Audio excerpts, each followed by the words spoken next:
And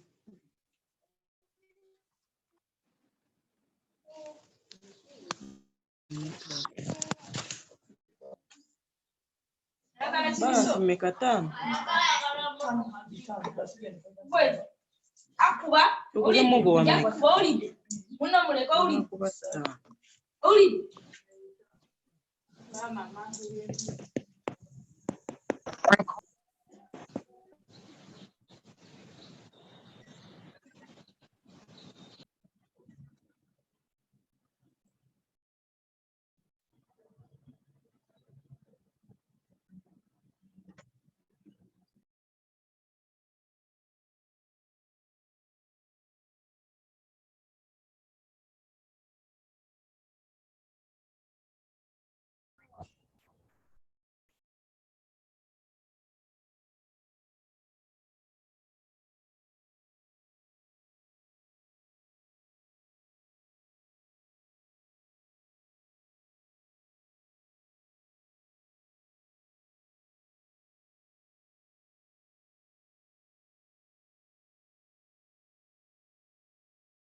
Okay, a very good morning to you all, ladies and gentlemen, and welcome to this workshop.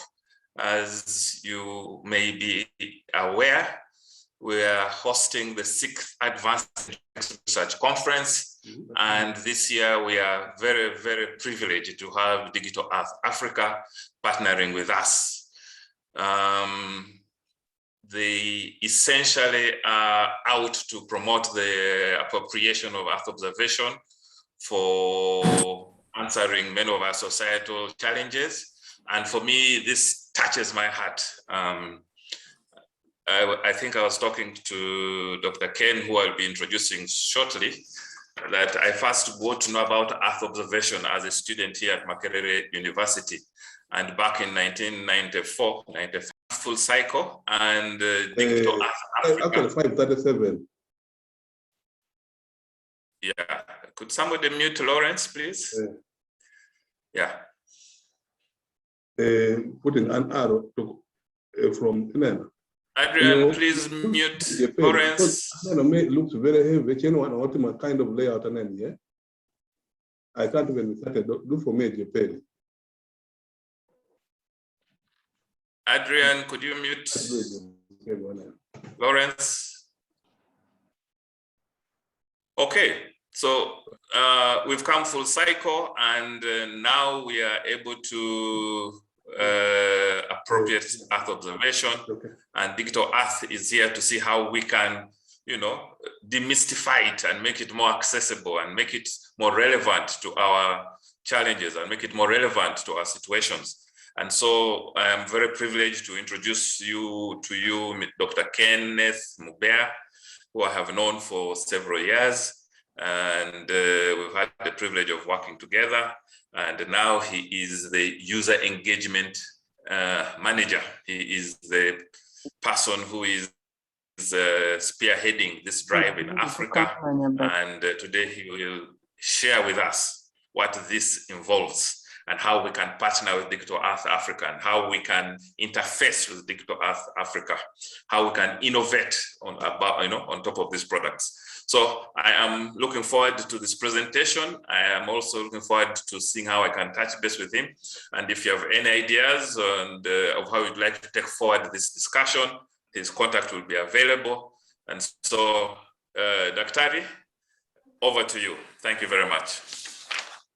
Thank you very much, Prof, for the good introduction. Yes, we've worked together, and now with Digital Earth Africa, supporting the various activities that we have to engage everyone in Africa so that we leave no one behind. Good morning, everyone, or good afternoon, depending on where you're calling from. At least in Uganda, it is morning. Today, it's a sunny morning, and happy to have everybody here joining us. First, to get you started, I am joined with my colleague, Joseph Tushimire. He's joining from Rwanda. Joseph? Amakuru, Joseph. Good morning, Ken. I'm doing well. And good morning to everybody. Thank you so much, Joseph. I'm also joined by Edward Boma, calling from Accra, Ghana. Maybe he'll join us later. Ken, I'm online. Hello, everyone. Good morning. I know it's 6 o'clock in the morning in Accra, so I'm giving Edward some time to take some tea, and he'll be very active in the demo sessions. So to get you started, I'll take you through an introduction of the few slides, just a small lecture to give us what is this Digital Art Africa. Then my colleagues, Joseph and Edward, will do small demos of the platform. Then I'll be back just to do a recap of this very wonderful pre-conference organized by Professor Kidudu and the colleagues from Makerere University. So welcome everybody to this presentation. So the agenda is very simple. I'll give you an overview of the introduction, show you these data sets that we have for whole of Africa. We'll have a few small demos from my colleagues. Then we can look at use cases. Then I'll direct you to the online training materials. Then I'll also have a session where we can have question and answers. And I will leave our contacts for further engagements with everybody so that we leave no one and no place behind. So as an introduction, this Digital Art Africa is turning the data into various insights. So here we are transforming our understanding of Africa using Earth observation data, providing access to continent-wide Earth observation data for Africa so that we can help in making informed decisions across various sectors. And also we have this capacity building exercise, which is online for us to access. Then we'll also look at some of the impact stories on some of the possible use cases. And we are guided by the principle of diversity and inclusion so that we leave no one and no place behind. So just as a summary of this Digital Art Africa is that some of us in Uganda have had the challenge of going to the USGS website to download various chunks of data. Then you come to your computer, maybe perhaps that time it was a desktop, you have the challenge of a hard disk space. But now with this platform, everything is hosted by the Amazon Web Service, and we've processed all the data from Landsat and Sentinel-1 and Sentinel-2. We have put it in the cloud, over 2 petabytes of data. You can imagine how big it is. Even the server at Makerere can actually handle this. So this platform now is able to be accessed by everyone in the continent. And based on this, we listened to various persons in the continent on what priorities they have. One of them was water. So we created a service for the water. Then we developed a service for food security. And now we developed another service for cloud-free Sentinel-2 data. And looking at the potential impacts of Earth observation, they are quite big. And we are looking at supporting the various programs in Africa, including Sustainable Development Goals from agriculture, water, food security. Also, we are looking at growing the various users in the continent. We have value for investment. This is a free service, no cost. It is for us to make use of this program and partner with everyone in the continent. So we are looking at establishing various partnerships so that we don't leave Uganda behind. So Digital Earth is looking also at these possibilities of the SDGs, as I talked about. There's a support for food security, SDG2, support for water extent, support for urbanization, support for natural resources management at the various levels. So looking at our network, I am joined by various colleagues in the continent whom are actually loading in this presentation. So at the moment now, it's myself based in Kenya, my colleague in Ghana, and my colleague in Rwanda, and we are continuing to grow.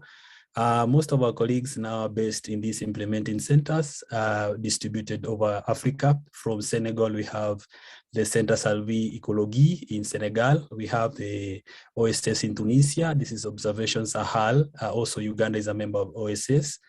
We also have colleagues in Agreement in Niger, colleagues in Afrigis, Nigeria, and also the program now will be hosted by SANSA in South Africa Space National Agency in South Africa.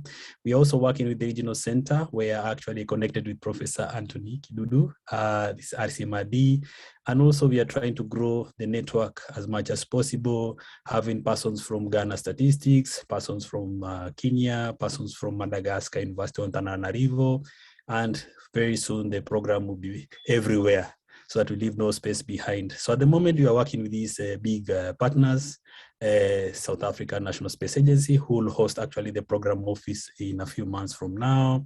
The regional center from just here, Nairobi, and Uganda is a member state, working closely, Agreement, Afrigist, CSC, OSS, and in Tunisia, etc., etc. So that was just a small introduction. And now, what are these data sets that we have? So as a summary, all the data sets cover the whole of Africa from Cape Verde, Madagascar, Mauritius, the whole continent. And this is hosted by the Amazon Web Service. Previously, this service was based in Oregon, the US, but now it has come to Cape Town, South Africa, so that it's actually easier for us to access this data at the click of a button. We have now the Sentinel-2, Sentinel-1 in this cloud, which is analysis ready format. No need of processing your desktop software. Everything is just online, you access, click and start the analysis. We have the Landsat Collection 2 from Landsat 5, 7, 8, and very soon Landsat 9. We also have the STMD digital elevation model and ALOS annual mosaic, which we'll be able to see more in the demos shortly. So give you an overview of the products we have from the various engagements. There was a demand for water observation from space. We have the Sentinel-2 annual geomod, which is a cloud-free mosaic, and the crop mask, which supports food security. So starting with the water observation from space, this is a product developed using Landsat at 30 meters. Initially, it was from Landsat 8 from 2013 to date, but now we've extended this up to from 1984, when some of us were very young or we were just thinking about using this data. So this product has been validated across the continent thanks to the support from our partners, and it's supporting a lot of engagement. So for the example, this is an example of Lake Volta, and you can see that particular, we'll be able to show you some of these examples as we continue showing the water availability. And this other one is a Sentinel-2 geomod, which is a cloud-free mosaic for the whole continent at 10 meters. So the beauty of this is that you can view it in various formats, and you can be able to exploit for different areas using Sentinel-2 data. Then the other one we have is as this is an example of the annual geomod, having various examples from west to east to South Africa and various examples of cloud-free data. So other continental products we have is a crop land, the mask, which is in development now, available for West Africa and East Africa. We'll be able to see this through the demos. We worked with various partners to validate some of this data, and we'll be able to share these slides with everybody in this particular session. So this is an example of how you can access some of this data. This is an example. Please, colleagues, can you mute your microphones? Thank you. So this is an example of the Ghana statistics, having an example of how you can use this for informing agriculture. So this is from the crop mask. Then you have another example for how you can access the platforms. So we have the Digital Earth Africa map, which will be shown in the demo, the sandbox, and how you can actually access these services either in your Qgis or as a software. And so the platforms now actually work like an ecosystem where they can connect with each other, and possibility of having users from different levels and advance into different areas. So some of these services are able to be accessed. For example, this is an example of the maps, and I think my colleague Yusuf should be ready for a small demo. Then I'll be able to come back after that. Yusuf, sir, you can share your screen. Yes, thank you, Ken. And thank you to everybody. Mine will be a short demo that will be showing the Africa maps. Could you see my screen, please?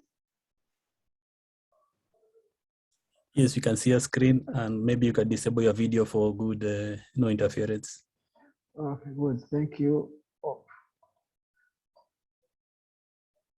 A moment, please. Oh, what's wrong with my camera? Okay.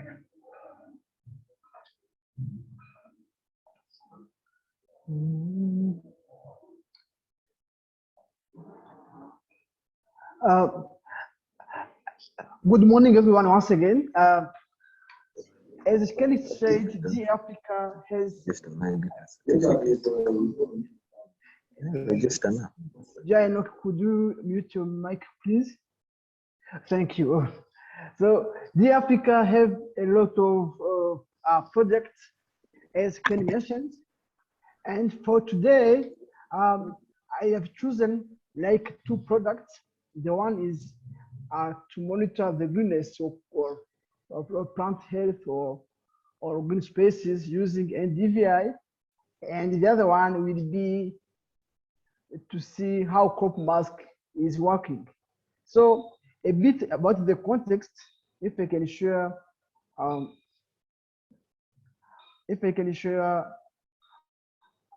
like a small PDF.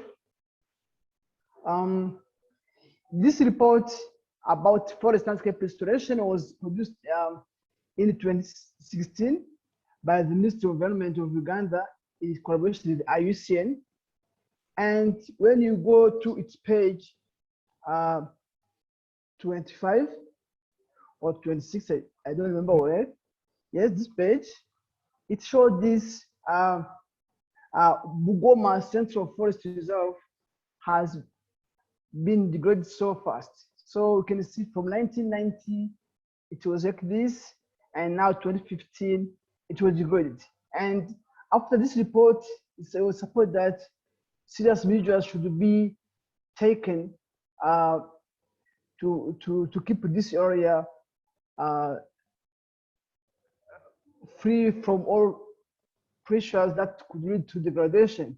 So I've chosen this and tried to see how the Africa product could inform about the progress. Is this area being degraded or not? That was the problem. Or how crop or agriculture must be a pressure to this area. And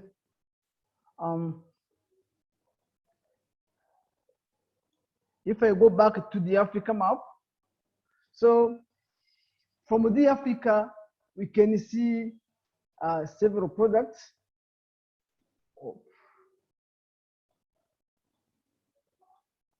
Yes, we have some products, satellite imageries, where we have a surface reflectancy, and here we have the reflectancy from various satellites, Landsat and Sentinel. We have what you call annual geomad. It's a geomedian that's combining several images and averaging after masking all clouds on images.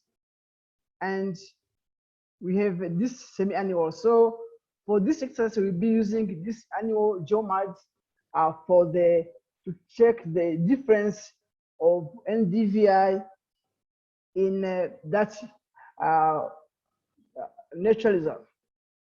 So after this, we'll go to agriculture and try to use this crop mask for Eastern Africa to see how it is matching with the conservation initiatives in the area.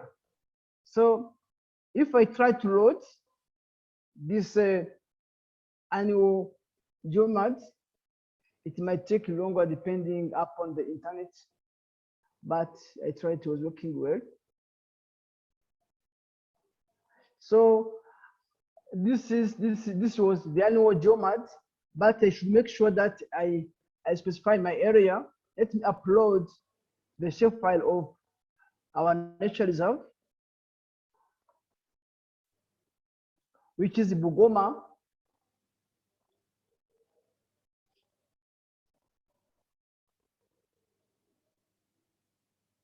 I can see it is loading slowly. Yes, now we can see the boundaries of our nature reserve. So this is Bugoma Nature Reserve in the western part of Uganda near Lake Albert. And as we saw on the report from IUCN in 2016, it had been threatened between 1919 and 2015. So through our annual geomad, we can choose NDVI. NDVI, it's a proxy for greenness of vegetation in an area, and you could see our NDVI of January 2020. This is how the park was looking like. And we can do on our D-Africa map, we can calculate the difference in NDVI. So it means that if NDVI increases, the greenness in the area is increasing, and it's a good success for conservation initiatives.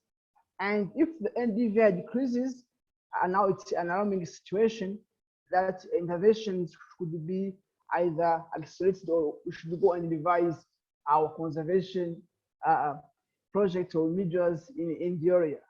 So in this D-Africa dataset has what you call difference tool on the map that could help to calculate the NDVI between two periods.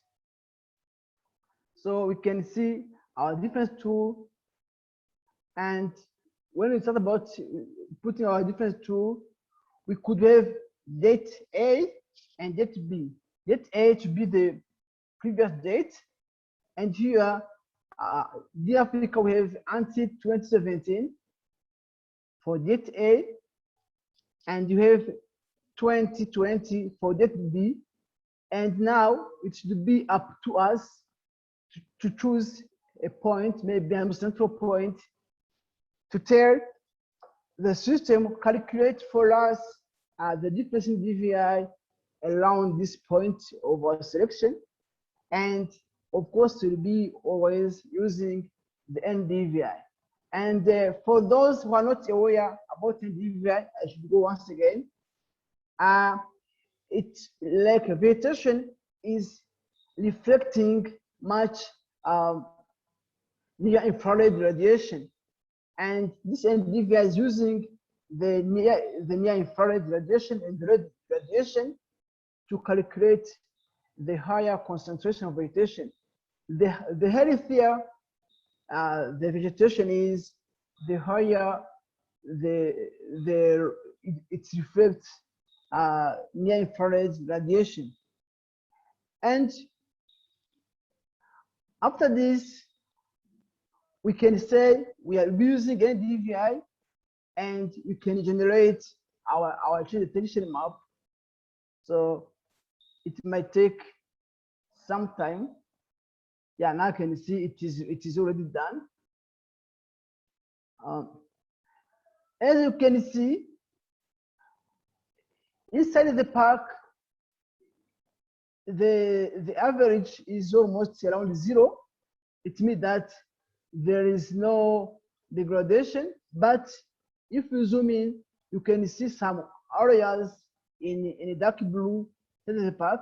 It means that those areas in the park in dark blue there is an increase in NDVI in those areas, and you can monitor and see how it works. But the most interesting thing is that around the park, you could see a lot of blue dots, meaning that the NDVI is trending to 1. It means that conservation efforts around this park are contributing a lot to the sustainability of the park or the nature reserve buffer. So, and from this, we could say that conservation efforts don't only go inside the park, but also they could be meaningful around the park itself. So this is the first product we are using. Here you can say with the NDVI, we can monitor the success of a conservation or landscape restoration project over years, and we can have a baseline maybe from 2017 and keep tracking changes over years. So, but now we could see how can we compare this NDVI growth or increase in the area, and also other development activities, because the people around our nature reserve are still practicing agriculture, and it might be considered among the threats to the area. Now let's go to the crop mask and see if whether our nature reserve will not being impacted by human activities, especially agriculture, or if the way it's practiced is promising and not compromising the nature reserve. So now we can exit this NDVI issues, and we can also remove this annual geomats, or can remove everything, make sure they don't overlap so much, and we can go and add our crop masks for Eastern Africa. This crop mask is a recently released product. Now it's available only for 2 regions of Africa. We have the Eastern Africa, we are lucky, Uganda and Rwanda included, even Kenya. And we also have the product for the Western of Africa. Currently, products for other parts of the continent are being developed and should be released soon. So we can take this for the eastern part of Africa.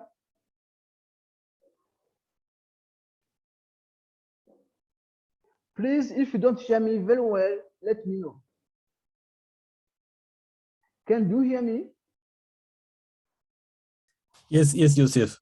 Oh, thank you, thank you. Yes. Yes.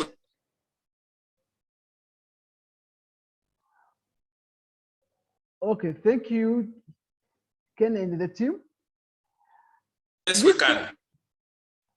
Oh, thank you very much. And this is our crop mask for the eastern part of Africa.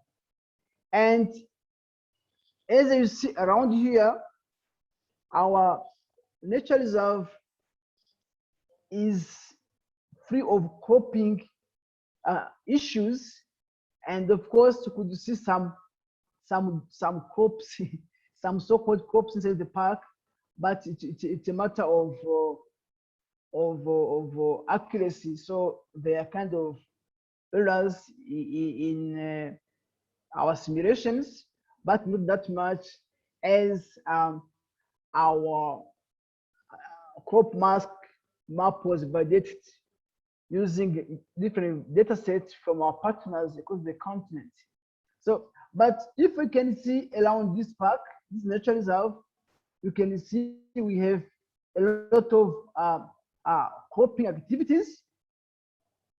And when I was saying the area is getting greener, this might be due to either to the fact that the image was taken during cropping season, or there are a lot of perennial crops, and this, in whatever case, you could see that crops are not interfering the nature reserve, and this trend is promising. So the encroachment is lower in the region. So from this crop area, we can see we have the croplands, but also have the probability of cropping. It means that what are areas that have a high probability of being used as a cropland. So here we are lucky once again that the park, the inside of the park has a very low probability of cropping. It's tending to 0. So this is through the use of the Africa, we are able to track the increase or the trend in vegetation cover in a given area. Here I took an example of a protected area, this nature reserve, but also we could also assess what might be the pressure to our conservation areas. For example, we can use urbanization index to assess also whether the population trend could threaten our protected areas. So I have chosen the two products, but we have too many products. We have also water observation from space, where we can assess the trend of water in a given region or map water extent in an area, and so many products. And most importantly, this is a very interactive map. It doesn't require you to be an expert in GIS or Earth observation. It's a matter of dedicating your time, and it is user-friendly for both students, specialists, and even decision makers could scroll down and see how the trends have been changing over time. So this is what I had to show you for now, and if time allows, you can dig deeper or have some discussion and to see how those products could increase the use of EO datasets in Africa. Thank you. Thank you very much, Joseph, for this great presentation. It gives us some time to digest some of this information on the Digital Earth Africa map. And now moving forward, my colleague Edward will be able to present on the sandbox. Edward's just finished his breakfast. Now it's almost going to 7 a.m. in Ghana. Thank you, Ken. Hello, everyone. Just as Ken has introduced me, my name is Edward Boama, and I work as the technical manager for Digital Earth Africa. So today, I'll be taking you through the other platform of Digital Earth Africa, which is the sandbox.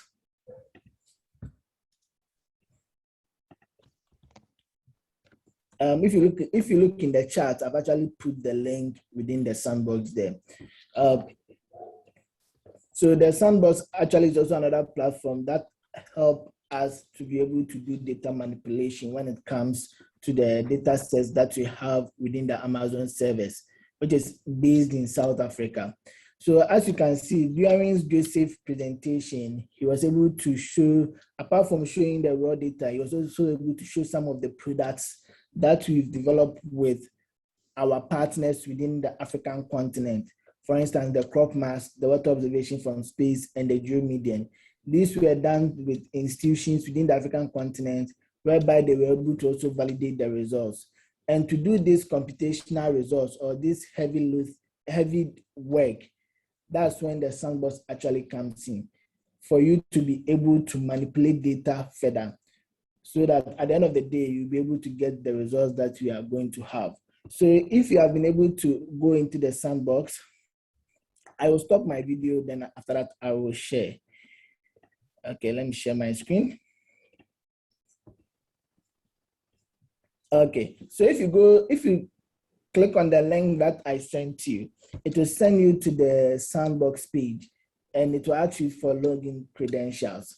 Because the sandbox is actually a place for data manipulation, it's actually a workspace for you and you alone, like a computer. So if you enter there, you have to register, and registration is actually free. There is no cost.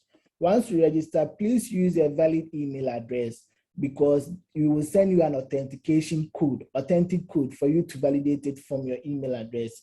If you go into your email address, your inbox, and you don't see that verification code, kindly check your spam. Sometimes it falls in the spam for other email users. Once you click on it and you copy the code and paste it in the where it asks you for the code on the sandbox, you have access to the sandbox. Initially, we are having a 16 gig of RAM for the sandbox every user. But as we speak now, that has been extended to 32 gig of RAM for every user. So if you log on to the sandbox, you're going to actually see 2 computer servers.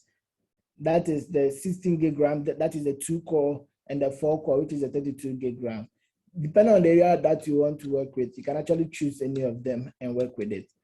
Once you choose the 32 or the 16, you click on Launch Server. Then it will open the workspace for you.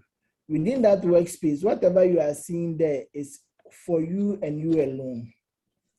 The sandbox is actually connected to a GitHub page, whereby after development of all the necessary products, we link it up and it will come back onto the sandbox page. So one of the things for sharing codes among ourselves is either to use the GitHub page, or you can download it and share it with any other person. If you develop a notebook here and you don't share it with anyone, no one will have access to that particular notebook. So that's one great thing about the sandbox. So about 15 or 20 people can launch the sandbox at the same time, depending on their internet connection. Anybody can be using it without him or her interacting with the other person. So that actually makes the sandbox actually a great way to work together. Please, can you see my screen? Yes, Edward. Thank you. So if you log on to the sandbox first, these are some of the things you'll be able to see. These are some of the default folders that we already have. We have the beginner's guide. It actually gives you details about what are some of the simple things you can use the sandbox to do. Then you have the data sets, which I will go into it later on. Then you have the frequently used codes. We have the real world. We have the and the use cases folders. These are folders that are actually that have much information in it that can actually help you to run some of the work that you are doing, and some of them already contain an existing real-world examples that you go through it.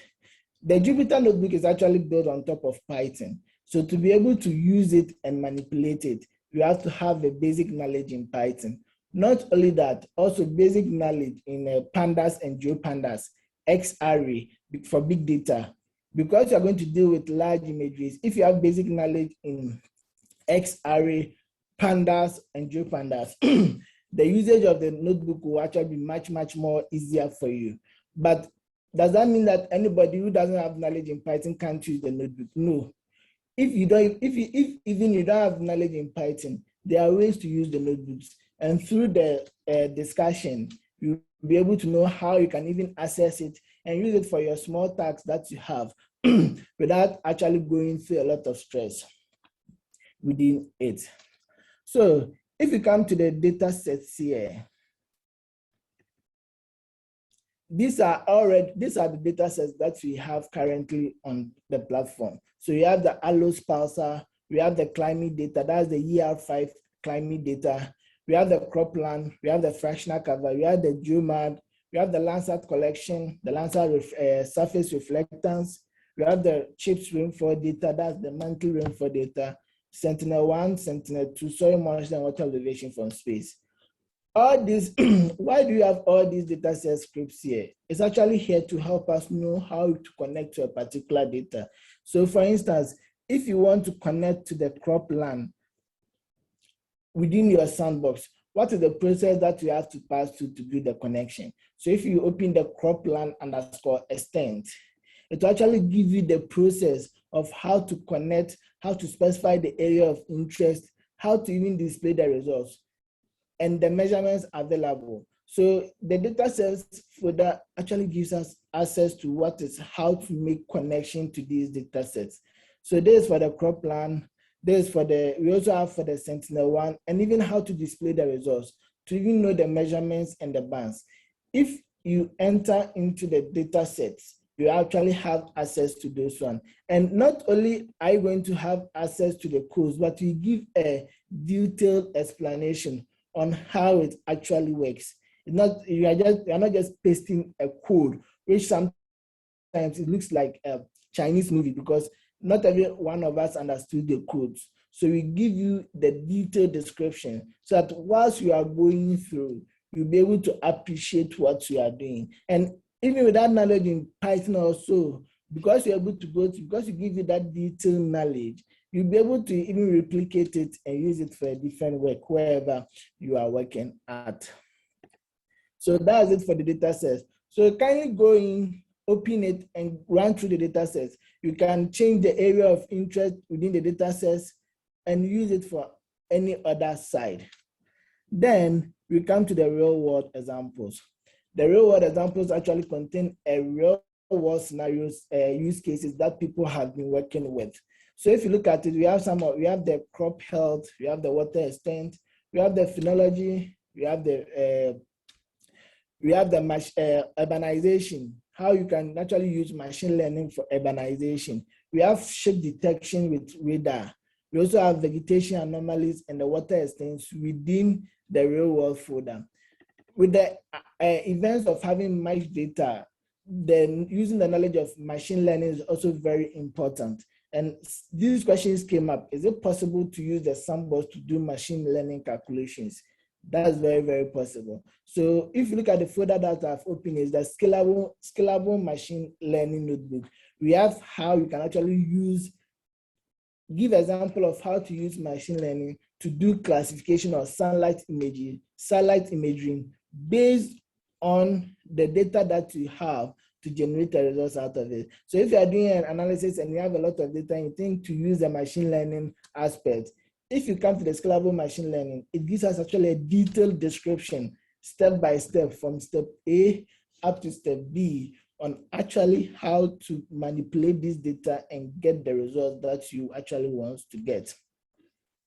So not taking much time, I've already opened some notebooks that I would like all of us to go through it and explain how these notebooks actually works. But before that, let me also give a little tips on how the sandbox interface actually works. At the top right section here, you see the logout button. So once you click on the logout button, you are going to be logged out. Right now, we have the white and dark interfaces. So depending on your preference, I prefer to use the dark. That's why I've changed the interface to dark. But you can also click on it and change it to white interface. So depending on how you want to use it, you can be doing those switches. And the CPU monitoring actually lets you know the amount of CPU that you are using. And as I said, the memory, right now I'm using the 32 gig memory, which you can actually see here. So out of the 32, I've used a 3.2 gig out of the 32 for loading all these images. In case maybe you are familiar with the French language and the English language actually being problematic for you, one of the things you can do is just go to the settings, then click on the language, then change it to French, so that you'll be able to you'll be able to see the French part of the sandbox. This right side actually contains all the folders that we have. Right now I'm in the real world folder. If I want to go back, I'll just click on the mother folder, then it will send me backwards to the mother directory. If I want to move in, I just move in, then I'll move within folder. So if, for instance, I want to go back to the real world folder, real world examples, I don't have to click on this particular folder, but I have to click on this one. Okay, so right now that we've actually getting these basic concepts, let's dive through to some of the notebooks that is currently available on it. I'll start with the crop health. So as you can see, once you open the notebook, you don't just start straight away to give you the example of what is happening. We actually makes it possible for you to go through what is already happening. So we give you the background explanation, we give you the Digital Africa use cases, then we give you the description of how the notebooks actually run and how you can execute it. So with this particular notebook, to execute it, you select the cell that you want to run, then you use the play button. So once you click on the play button, this particular model will be executed. So everything that's executed, then once it executes, it will change the number for you. Then after loading all this module, the next package is to specify the latitude and the longitude of the area that you want to work with. And we give a much further description. What does latitude means, the longitude, what you are looking for. So with this particular tutorial, you're looking for the central point. So all that you have to do is to load the central point of the area that you want to work with. And you've also given some examples of some central points and their buffer zones.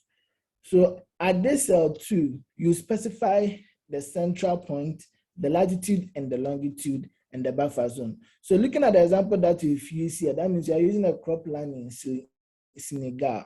That you're actually using that. So you specify the latitude and the longitude.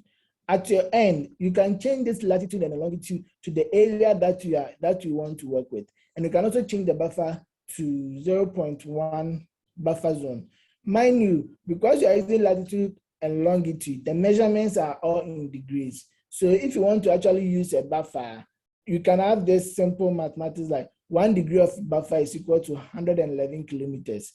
So if you do that ratio proportion to actually give you an idea of how many meters you would like to work with for that particular area. So at this latitude and longitude and the buffer zone, you'll be seeing it in most of the notebooks that we have, whereby you just specify it, then you click on it to load it up. Then the next step is to load the data sets of the crop health, which is going to load it for you, then give you the actual permission. So this one is an interactive map, whereby, so this is the farmland. So how do I know the vegetation cropland of the farm area? Is I select the area, draw my polygon,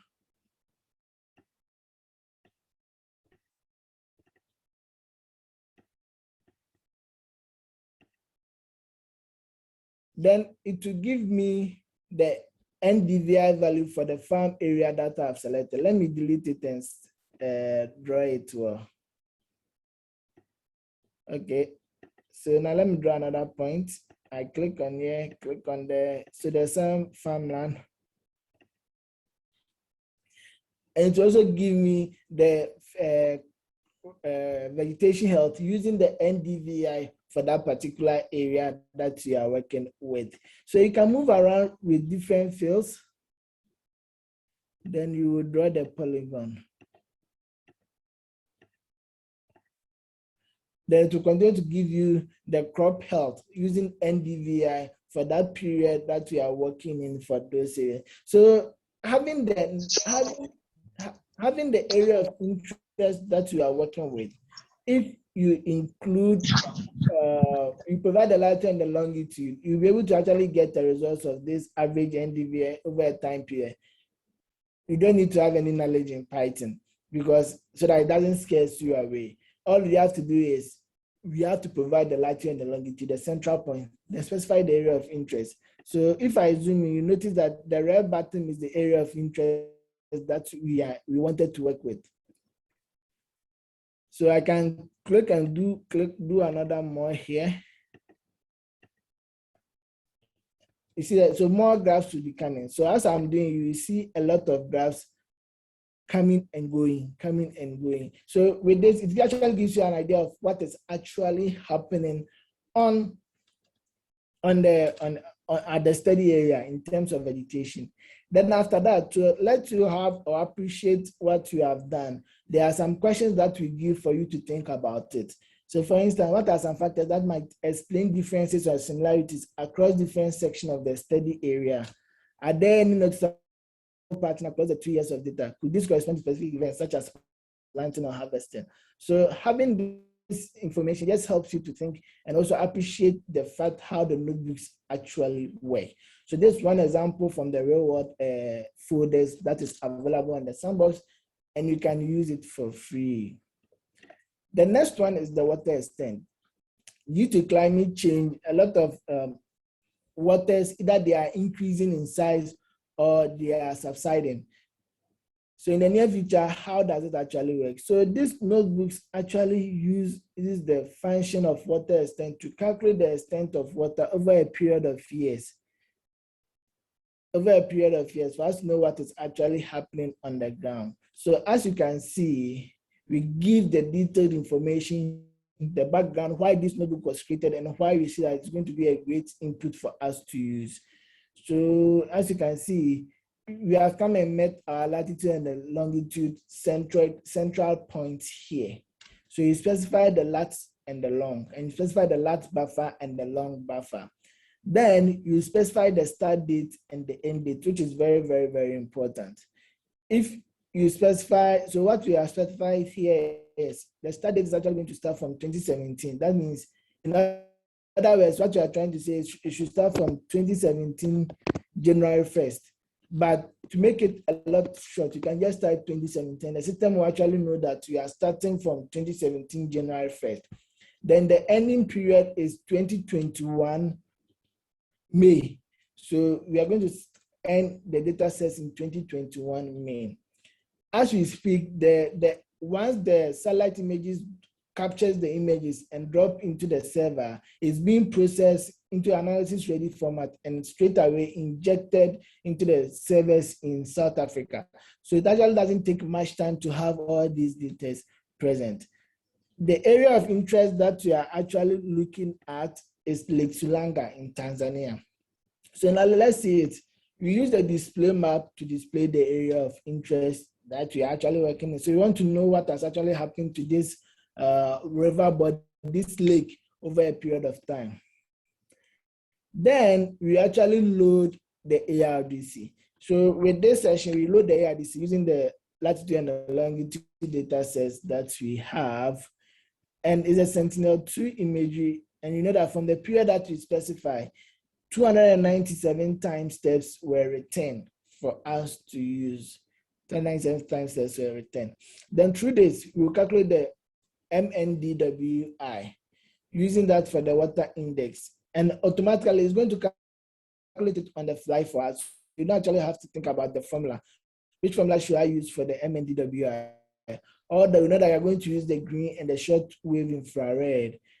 Don't think about it, just specify the index there, then it will do that calculation for us. Then it also create a nice animation for us also, which is actually going to be nice for you to load. Then that, because you want to find the time period, what the code actually will do is it will also going to find within the days, the months which we have least water body and the months which we had high water body. So with this one, you're trying to compare two different months. That is 2019 March and 2020 March. We want to see what has actually happened. So you select these two, then you do the comparison. So as you can see, between 2019 March and 2020 March, the water has actually increased in size. So it calls for alarm. Why was it that in 2019, we had a small lake, but in 2020, the water size has actually increased? Was there a lot of rainfall happening? Or did we experience drought from the year of 2018 to 2019 or what? So having these notebooks and working with it actually makes it easier for you to know what is actually happening on the ground. That's why we call it the real world example. Like you can actually pick it up and bring it here. So this is an area that we chose for Lake Sulanga in Tanzania. But what about if there's another lake in Uganda that you want to work with?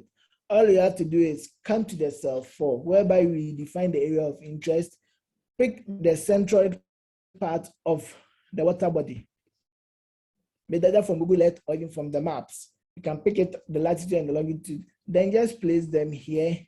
You can work with the buffer, you can manipulate the buffer. Maybe this one use 0.03, but you can also go at least 0.01 here. Then we can actually pick it up, then run it for those areas that we are working with. For those areas that you are working. So before I move and come back, if there is a lake in Uganda that you are interested in, you can put it in the chat. Then what I'll do is I'll just put those lake coordinates there. Then you will run it. But then before you finish the other use case scenario, you'll be able to come back and come and run it. By the time you come back, you are finished running. So I would be happy if you have an area of interest, a lake or river body that is actually big, that you like us to do further, to do this analysis on, to see what is actually happening, we can do that and run it there. Meanwhile, also, once you go into the folder, you can go into the real world example and pick it and do that. Yeah, so I'll be happy to have the coordinates of the lake. So the latitude and the longitude of the lake, so that I'll put it there. And I'm waiting for that. Happy to do that, to do it all together with you. Then the another real world for that which actually 7, 5, 4, 3, 2, hello. 1.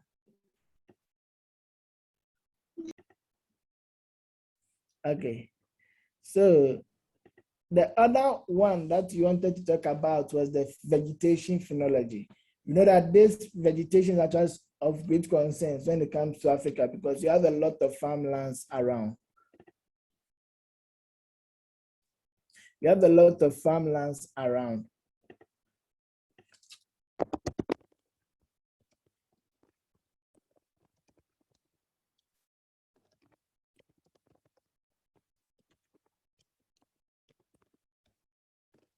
Okay, so you have a lot of farmlands around when we come to when in Africa. So vegetation phenology is just trying to help us to know the life cycle of these farmlands and plants within it. And the great thing about this notebook is you have it for both Sentinel-1 and Sentinel-2.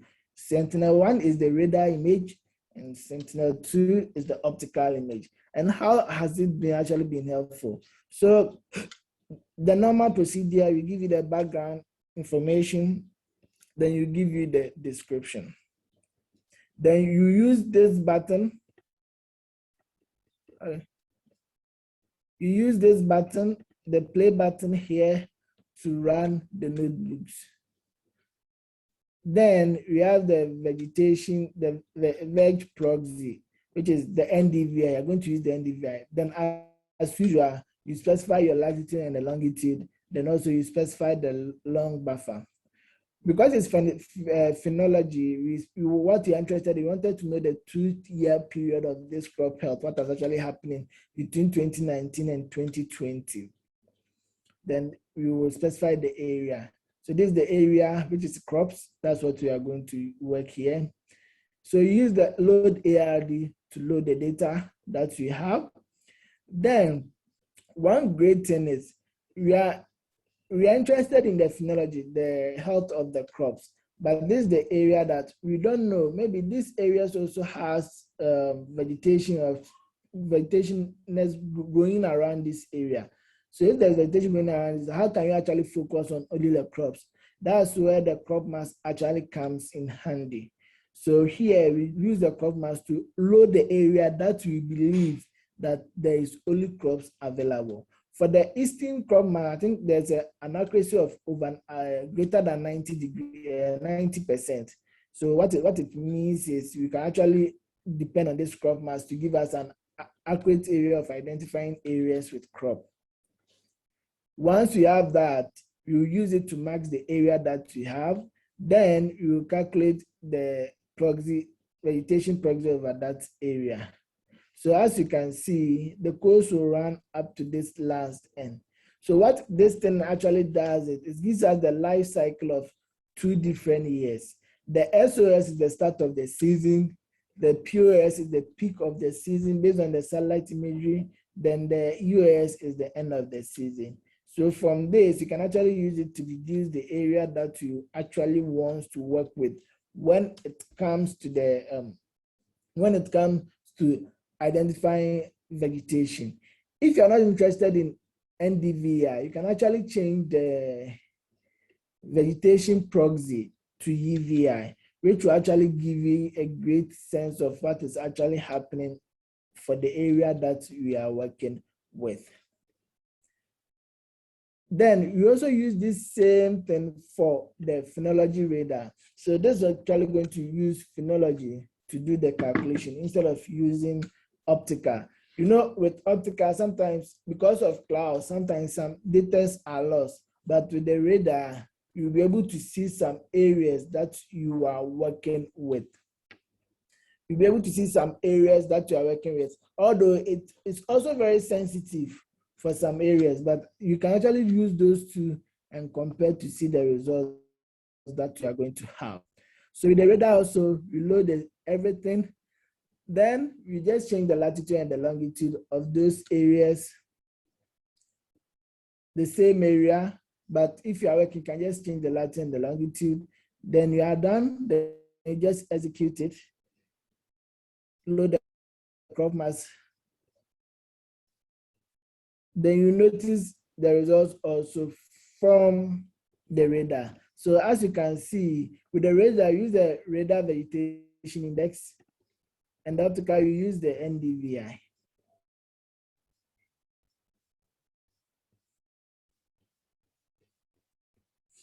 And we use the NDVI. So you can see that there are two graphs, all of them plotting at the same time.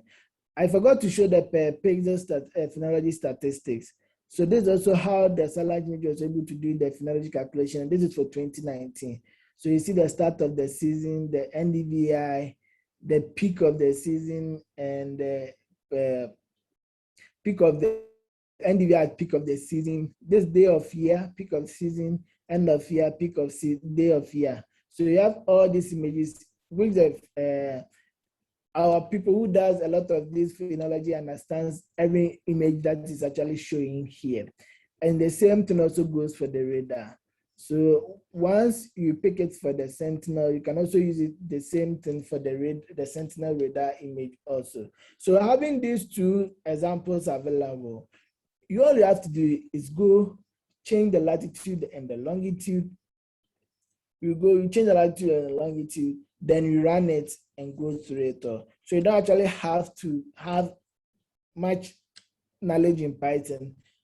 If you open any book, the notebook that you're interested, just go inside, look for the defined area of interest, change those areas, then you can actually run it off. But if you have not enough knowledge in Python and the X array, the GeoPandas and Matplotlib for plotting, you can manipulate, you can even do further analysis on what we've done here to actually get a further information on it. Okay, so I've actually gotten, sorry, I just saw in the chat, I've actually gotten a link from Uganda, Lake Albert. So let's go back to our water extent. Then you will define that lake. Minus 1.7718.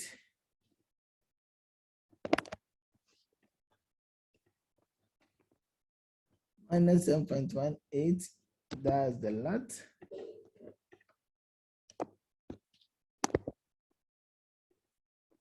So you comment it using the hysterics, the number minus 30.9876. Okay, perfect. Now let's run it and see whether it falls within the area of interest that we're after.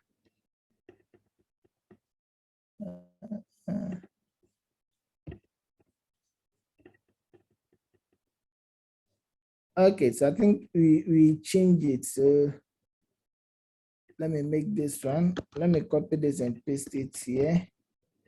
Then let me copy this one and paste it here.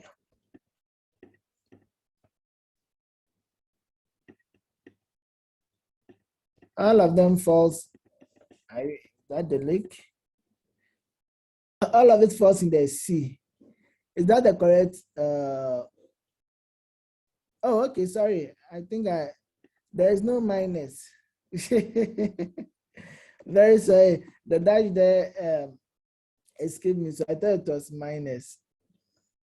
But I have to change it again. Sorry. So let me undo.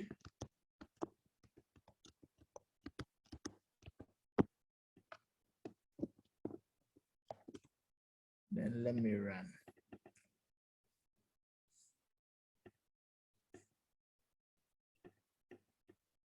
Okay, so this is Lake Alba. So we have to work with the buffer. We have to increase the buffer. Go to 2 and see.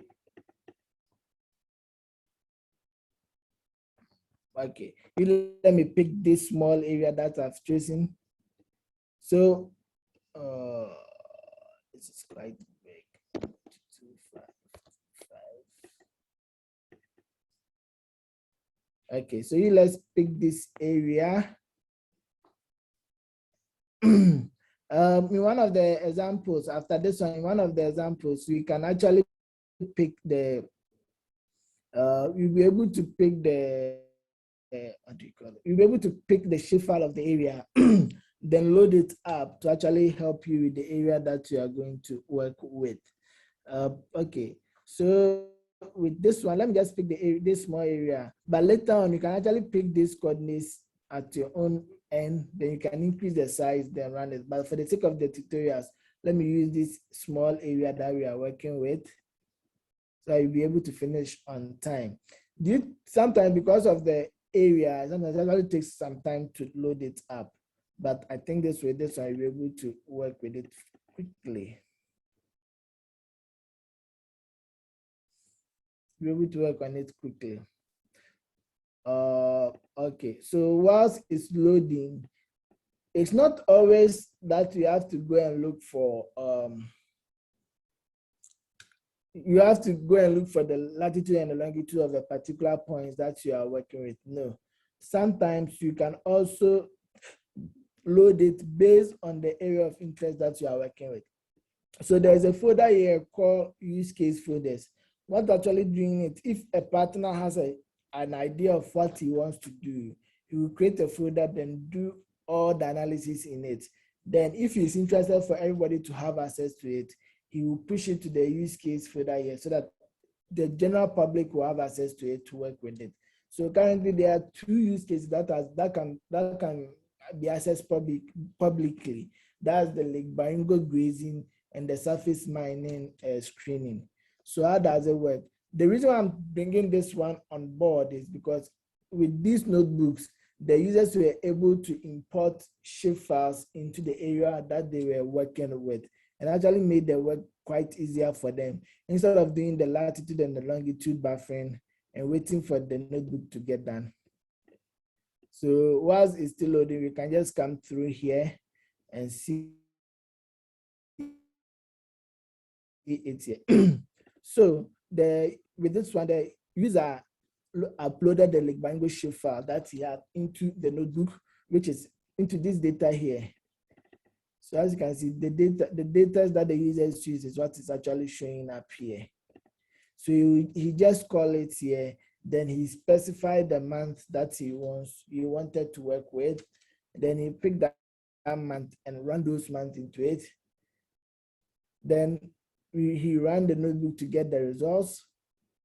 And with this one, so he didn't actually specify the latitude and the longitude and the buffer. No, he just loaded the shapefile. And if you look at the shapefile, this is the results of what the user had for this particular lake. And with this lake, we realize that it has been receding through the years instead of increasing in size as compared to the other one.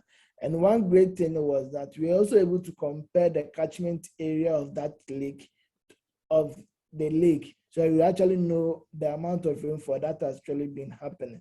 So as you can see on this final graph, on the left hand side, the total precipitation, and on the right hand side is the size of the lake. So as you can see, the lake started reducing, and the rainfall going up, but it wasn't much. Probably it was raining straight into the lake, but maybe the lake needs a catchment area for that.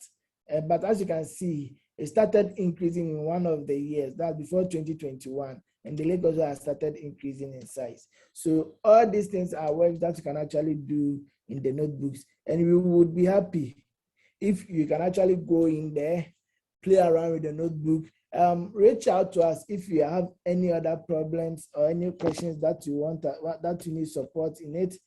And I just gave a detailed overview of it, but we have a full 6 weeks tutorials on how to go into depth details of the samples and the maps. And the great thing about this is once you are done, you will get a certificate that you've actually been trained to know how to use the sandbox. And I know that aside this one, if you have a lot of use cases that you need Digital Africa to support you technically to be able to implement it, let us know, then we reach out to you. So right now, whilst it's loading, I'll hand it over to Ken for Ken to continue the description, to continue the presentation. And after that, if you have any questions for us, you can, within the sandbox, and we can discuss about it.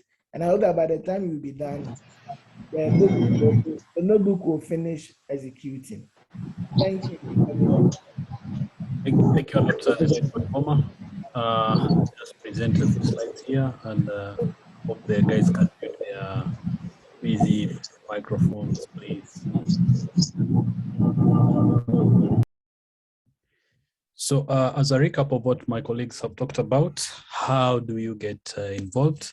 So one of the possibilities is one of going through the training materials and also looking at the various products that we have, and also looking at the various blogs that are developed by the various users across the continent. One of the use cases we've developed with some colleagues in Kenya, this is from the Northland Trust Land Fund. They had a challenge of relocating some giraffes from the small island in Lake Baringo, and they used the Digital Earth Africa to provide assessments on the vegetation change and the extent of the lake and how it affects this ecology. And these assessments were very useful, and this was a very good story in terms of wildlife conservation and creating maps which are showing the grazing lands and how they have changed over time. Going to the other side, we have examples of crop circles in Egypt, this particular location. You're able to view this area using the Sentinel-2 product, and it can give you an animation of the trends over time. And you can see it can be a very useful tool for communicating. So it is able to show you the NDVI, EVI, and all other information that is required from your side. We also have another use case we developed in with Tanzania National Bureau of Statistics. We're looking at the changes in crop areas in Shishinyu in the west of Tanzania.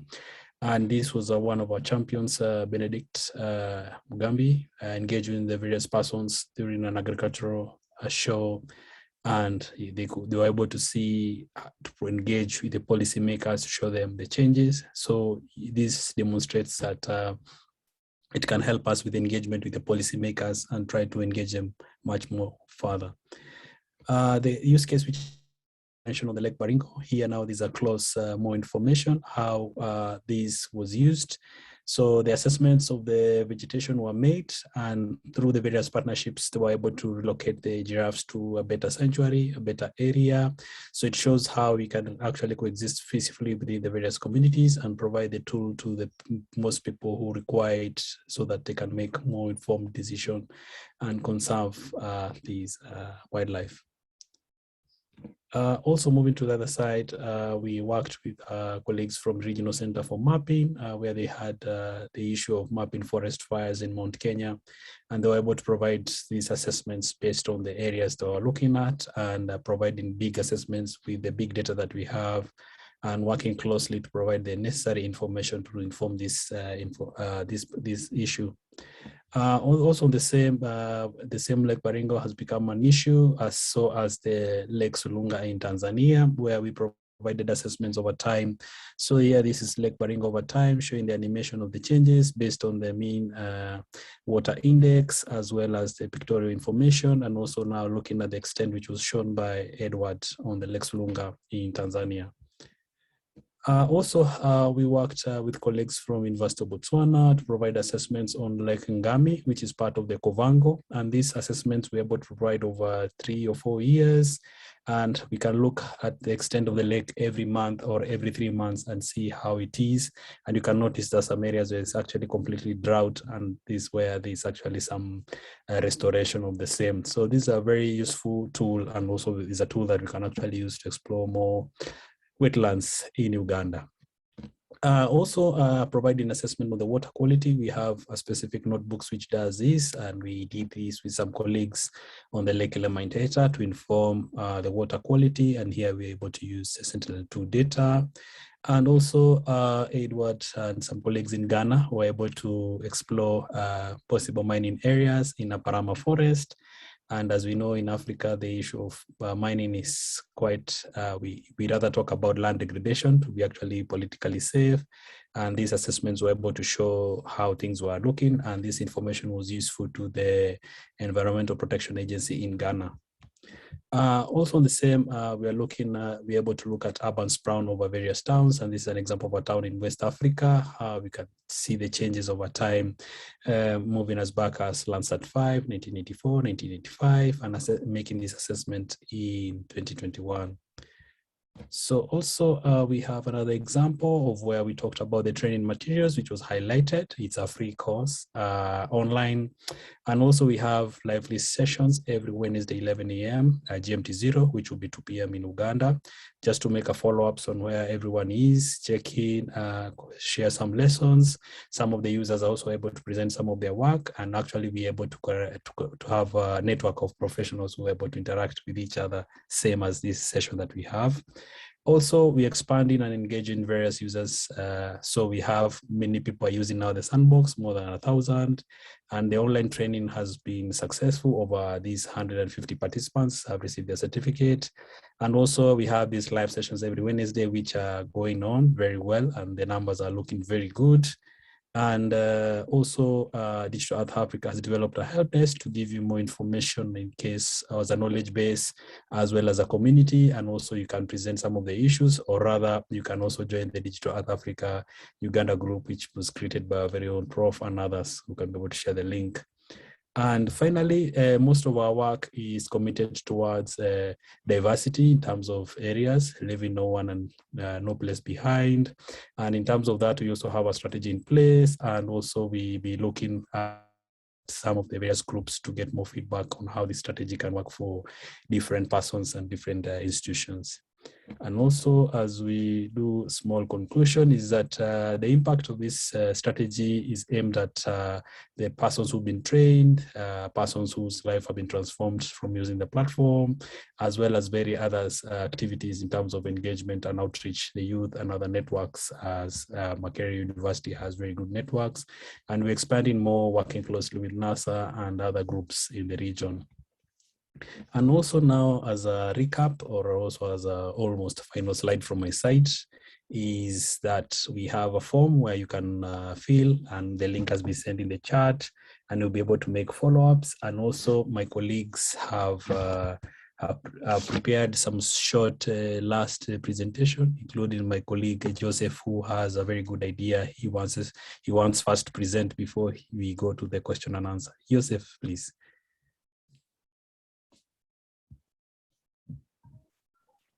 Thank you, Ken, and the team. My presentation won't be that long. Actually, it was telling to the audience that what Edward presented using a Python-based interface in Sandbox is also available through Maps.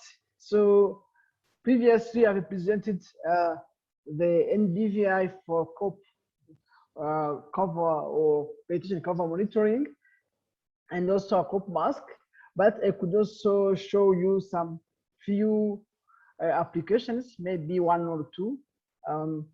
If I can share my screen.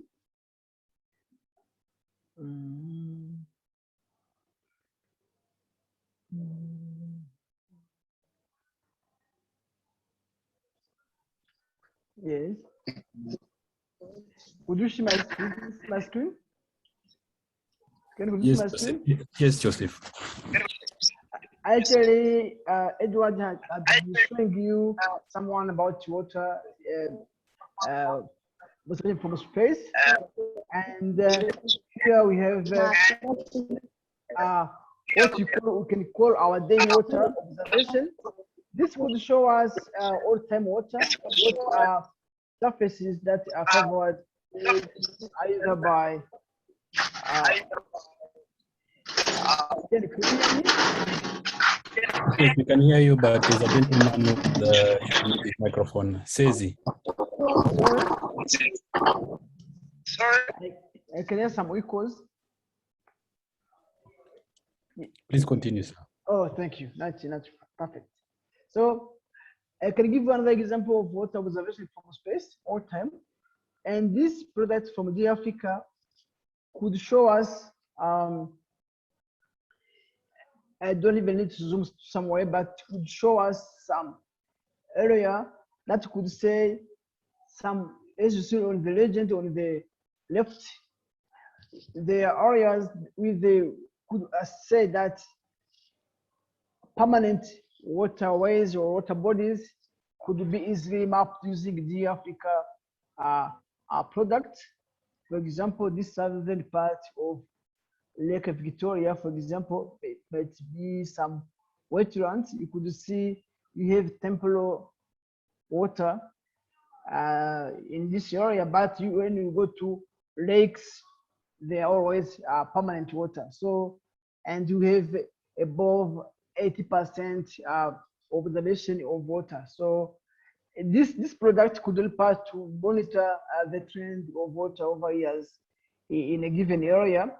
The same way Edward did using our sandbox, the same way you can get this product on this interactive map. And this might be easier for especially someone who want to have a quick view, or some decision maker who could see the trend of what has been done. So the other product I could show to the group, because there are many, could exhaust everything. If I go back to our annual GeoMAD, here we have a lot of indices. If we have normalized difference water index, using this index, we could identify some areas that are covered by water, and you could easily make kind of water map in a given area, and also try to track changes of those water bodies. And also, we could also have a lot of indices in our interface. Depending upon what you need, you can choose one of these indices and try to map what you need. Lastly, that product I want to show to you, we have also laid a backscatter product. Those are obtained from Sentinel imageries, and from those data sets, we can infuse our annual mosaic. You can see, you can extract some earth phenomena, and here you can see how we can extract some clear boundaries of a water body, because the way the water is scattering or absorbing the radiation is not the same way other earth features are behaving in the real world.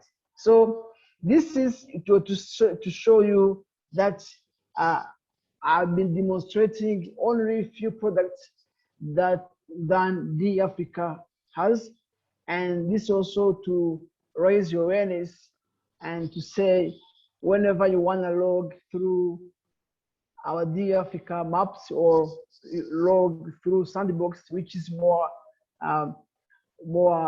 advanced, through which you can do whatever you want very perfectly, but also this map also is very helpful. So you can try, and once you want to have more help, as Edward and Ken said, you refer to our help desk, or you send us email. That I'm gonna share my email, and Edward and Ken did in the chat, and we could be there to assist. Okay, thank you everyone. Thank you, Ken and the team. Thank you so much, Joseph, for this great presentation. And also my colleague Edward will do a final recap so that we can understand some of the questions asked by some of the colleagues, like Faustine.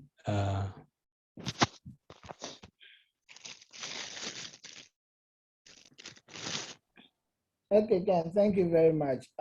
So just a recap on some of the, on going through the sandbox.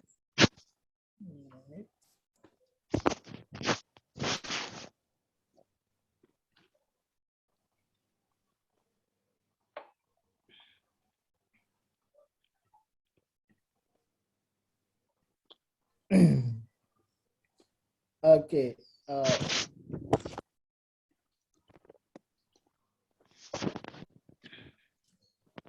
Okay. So recap on going through the sandbox. The sandbox actually helps us to do further data manipulation on the platform, on the data sets that currently we have. To get to know all the data sets that we have, one of the sites also that you can visit is the explorer.digitaletafrica.org. What the Explorer actually does,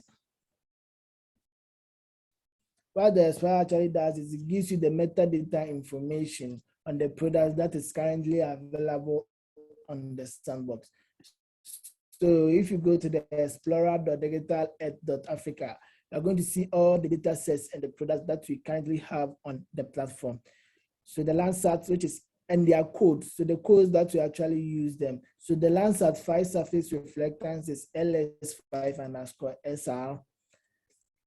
The ST is the surface temperature. We also have the water observation from space. We also have the geomedian, the fractional cover, the crop mass, the rainfall chips data. So once you click on this one, it will give you the information on it, the coverage. So as you can see, you notice that the rainfall data covers the whole of Africa. And if you click on all the years, they start from 1981 up to 2021. So to know which area, so for the area that you are going to work with, if you want to know the area that you'll be working with, one of the things that you have to do is come to the Explorer.digitaletafrica. Why? For instance, you want to work with crop mass easting, but when you click on it, they actually let you know that the crop mass easting is only for West Africa, the coastal area, and it's only available for 2019. So you can't actually do a crop mass for 2018 or 2020. And this, with this one, it actually gives an idea of the coverage whereby the area actually works up to. For instance, if you pick the annual geomedian, summary, once you click on it, it will give you an idea of the coverage, which covers the whole of Africa. Then it's from 2013 up to 2019. So with this particular geomedian, it's actually from 2013 up to 2019. So if you are referring this within your course, you actually have to know the time frame you'll be able to use to actually do the mapping of those areas. So the same thing applies to all the data sets that we have here using the Explorer to actually give you an idea of what the data set is. One great thing is if you click on a particular tile, it will zoom in, then it will give you this enough information here for this particular tile. And once you click on it, you'll be able to download that particular tile onto your system and have it. So that's the tile, and that's the information on that particular tile that you have here, whereby you can actually download it and also use it for the area of interest you want to work with.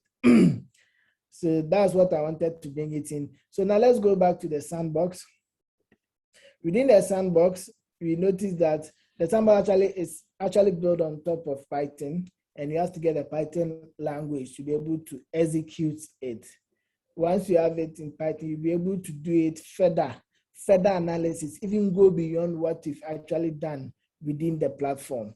At the top right is the memory usage that you are going to have. If you register and you have your credentials, your login and your username, once you enter in, you're going to see two different servers. That's the 16 and the 32 gig. Right now, I've chosen the 32 gig, which I'm using, and it will give you access so that you'll be able to run it at a bigger area. And on top, on the left side is the folders. So in folders, you have the beginner's guide. It actually gives you beginner's introduction on how the notebooks works, the product, how to load, how to plot, how to do basic analysis. We also will actually take you through the NumPy and the X array. Then the parallel processing with DAX also is also at the beginner's guide. Then we have the data sets. So this data set actually gives us an example of how we can connect to the data sets within the platform. Some of the things that you can do, why we use the load ARD, why you can use the DC.load, how you can plot data, how you can represent data on the system. So for instance, if you are looking at the rainfall chips data, it actually gives you access on how this one can be plotted. So there's some part of Nigeria, then how is the data has been plotted for that average monthly rainfall from January to December, how that one is also been plotted. So you can just pick these, if you go to this node, depending on the ones you want to use, you can just be picking up them from each cell, then copying and pasting them to generate your own notebook based on what you want to do, if it is not found in the notebooks that we have here. Then the real world examples are already use cases ongoing that you can actually also pick it up and use it. So you have the bent area, you have the crop flow monitoring, the coastal erosion, the machine learning, mangroves, and we also went through the phenology. We also have the radar water detection, which is also actually a great analysis that we have. We also have the urban change detection, the urban index, and the water extent. All these notebooks are available within the sandbox. The great thing is you don't actually have to be a guru in Python. No. Once you enter, just change the area of interest that you want to work with, then you can run it. Once you change the area of interest and you run it, you're going to get a really nice result of what you want to do. If you notice that you want to do further analysis, but you need support, reach out to us. We are here to support you to be able to use the data that is available. If you have any idea, if you have a very great use case that you think we should include it into the platform, we should include it into the platform. We can work together on it to develop that notebook, whereby we just give you the additional necessary support from the technical side to develop those notebooks and make it accessible for everyone to use it. The scalable machine learning is one of the greatest notebooks that you can also check it out, whereby you put in your training data sets and you do the data you do the data validation with the satellite images available, and at the end of it, to get the great results out of it, which actually very, very interesting for us to have. Then aside the real world notebooks, we also have the use cases. So the use cases are the work that is actually happening, and we are working with our partners. So just as Ken talked about, we have the Lake Baringo grazing, which was actually a very great story that we had. And also have the surface mining screening that we also did for a project in Ghana here. And this notebook actually has been able to done a great job. And the great thing is currently it works both for Sentinel-1, that's the optical, and Sentinel-2, that is the, Sentinel-1, which is the radar, and Sentinel-2, that is the optical. So as you can see, with this particular one, it accepts shape file, it accepts vector file, that is either a shape file, a Qgis, or KML. So you just point it to the area of where you have that shape file. So as you can see, in 2017, the forest was actually, nothing was happening within the forest. So the government was able to protect the forest. But in 2018, you notice that some activities has actually started going on within the forest. And in 2019, look at what is actually happening. It's going beyond. But in 2020, it's worse. So that means there has been some form of degradation ongoing within the forest, which we don't actually know. So within this, the system is able to actually calculate the vegetation loss over the period. And because you are using the 2017 as a baseline, that's why you have 0. Then 2018, you notice that 5 kilometers square of the forest has been lost to vegetation. In 2019, the action, as compared to 2018, there was a vegetation loss, but it wasn't that much as compared to 2018. That's why you see it last year. But from 2018 to 2020, you see that shoot. About 17.5% of the forest, 17.5 kilometers square of the forest has been lost due to whatever activity that is going there, whether it's mining or land degradation or forest loss. This thing actually happened there. Then from the notebook, it was able to pick the areas that this forest vegetation loss has actually been happening. As you can see, it's happening here. All the yellow spots are possible areas that you believe that there's a vegetation loss, which actually contributes to mining. And this notebook actually used the water observation from space and the NDVI for vegetation monitoring. And as you can see from this analysis, we are saying that from this vegetation loss that has been happening, more than 6 kilometers square is actually contributed due to possible mining activities. That's actually contributing to this vegetation loss. And we also do the analysis trend of this vegetation loss from 2018, 2019, and 2020 for us to actually know which period has the biggest vegetation loss from possible mining. So as you can see, you notice that 2020 was actually the worst year in which people invaded the forest and actually did a lot of mining activities or a lot of vegetation cutting from that forest reserve, which I was supposed to protect it. So having this insight from the satellite imagery and having this recent development of this satellite imagery, it actually helps us to know what is actually happening over the period of years that we are having. And these are some of the analysis. There are a lot of analysis ongoing with our partners and with people, with users, that will be happy for you also to bring use cases that you think will be very, very relevant for your area. So that at the end of the day, not only will it use it within Uganda, but also we will be using it for the whole of the African continent, so that people can also pick it up and run it at their end. And having these notebooks actually makes the works much easier because you're able to share ideas and talk it out. One thing that if you go to GitHub, if you go to GitHub and go to Digital Let Africa notebook there, all the works that we are doing is actually found at that session, which is open for anybody to use. And so mostly when you finish developing a notebook, you push it out onto the sandbox so that if you want other people to have access to it, they can also have access to the work that we are doing and working on. So that's what actually is happening with the sandbox. And I know that there are a lot of questions that you have for us, and we are happy to answer them all. So I will end my presentation here, then hand it over back to Ken. Thank you so much, Edward, for this great presentation. Since this is fairly something new, I wish to pause for any questions from any of us as I give people some few minutes to look at the survey and also some of the slides, and also wait to hear any question that any one of you has.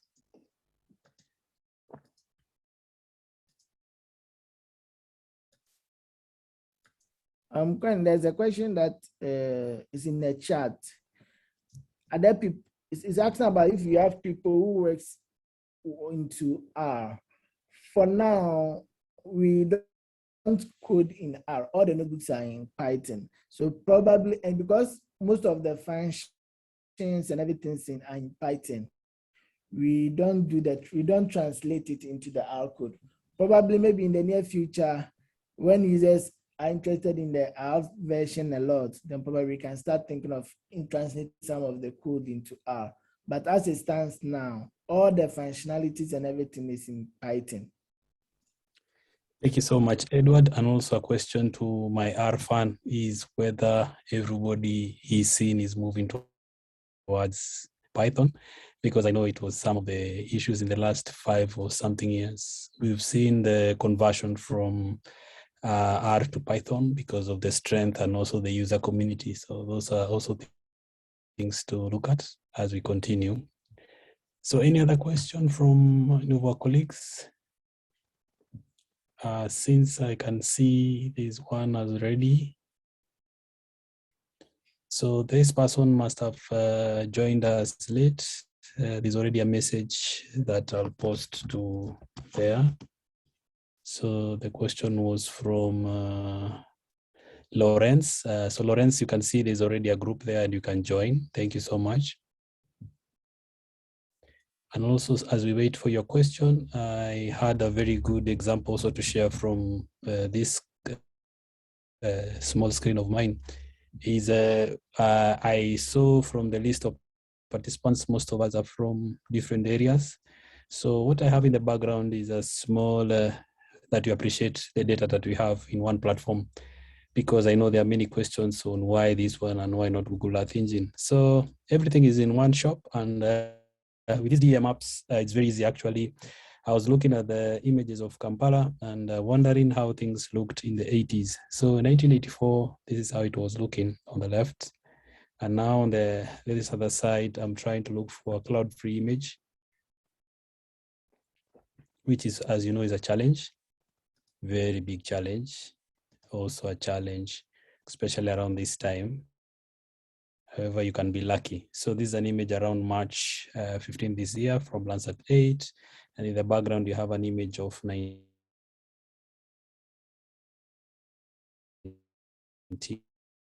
So looking at that, I think the growth of Kampala has been huge. And let me share this in now the chart of this meeting so that we can see the value of having this collaboration and working and starting to work and look at the various data in the works.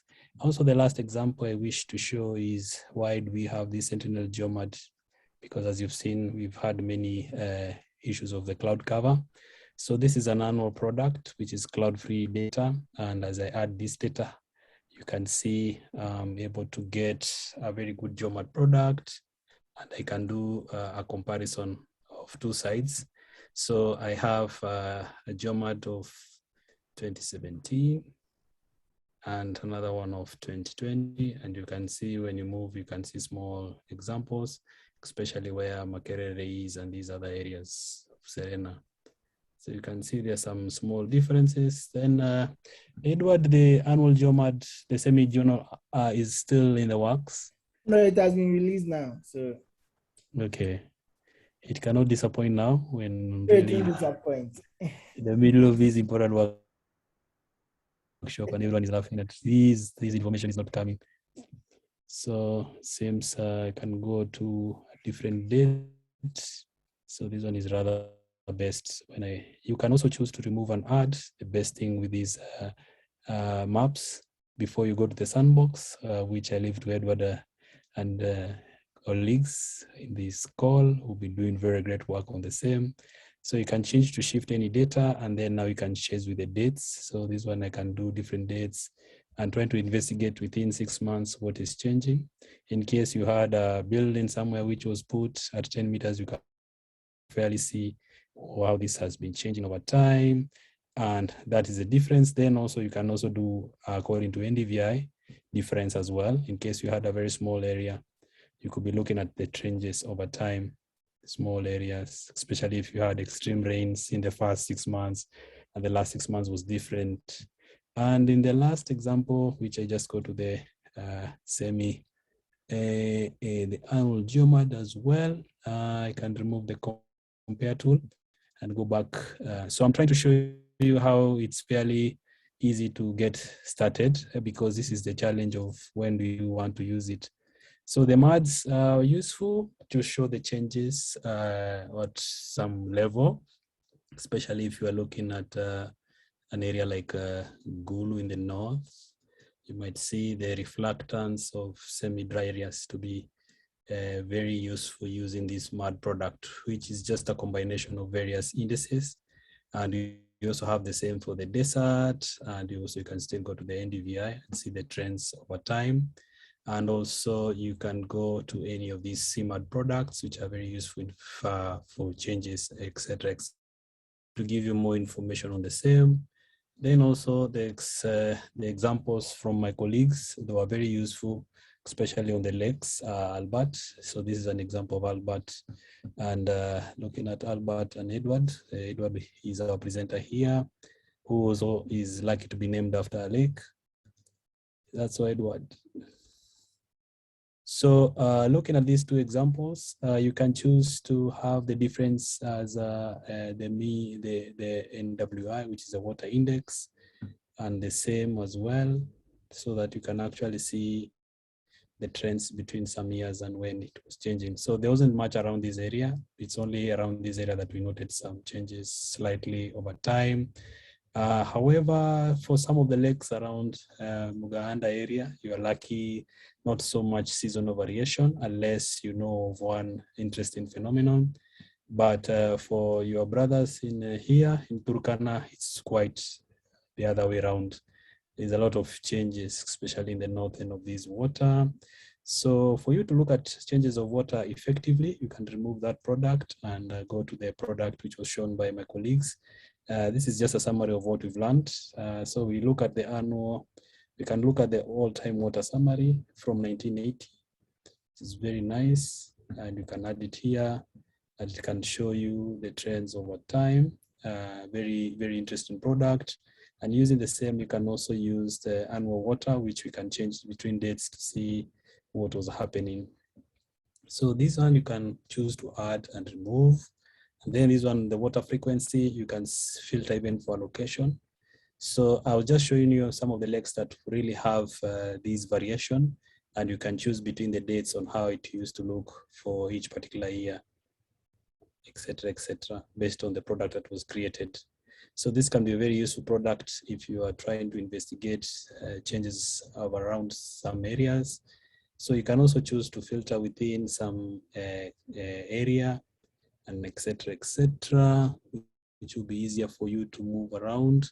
Then you can change dates between one and the other one to see how things have changed over time. This is around this area. So I was just trying to show you the change as I wait for any question, as we plan to let you go home early so that you can try using this product from your side. So you can see there are quite some changes. Yes, any question, please? Yes, Ken, there are some questions in the chat. Oh, yes.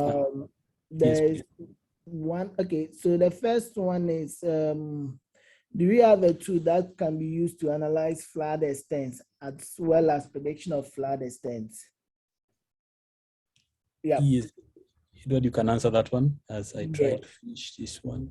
Okay, so with the flood extent, one of the data sets that we have is the water observation from space.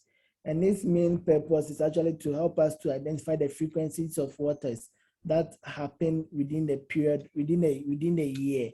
So with that, the main purpose is to actually help us to identify flood areas for the area that we are working with. So what we can do is we can actually use that particular data set and over the area of interest that you want to work with and see if it was able to pick up the area for the flooding area for that particular area that you want to work with. But as we speak now, we haven't developed any notebook for it. But I know that data set is actually, the main purpose of that data set was for flooding and to be able to determine any amount of water that was left on the surface of the earth for the whole of that particular year. So as you can see, what Ken has just shown up here, from the frequency, the water frequency, you notice that it starts from 0 to 100, where 10% was the amount of water that was actually observed for the whole of that year. For that area that we see, only 10% of water was observed.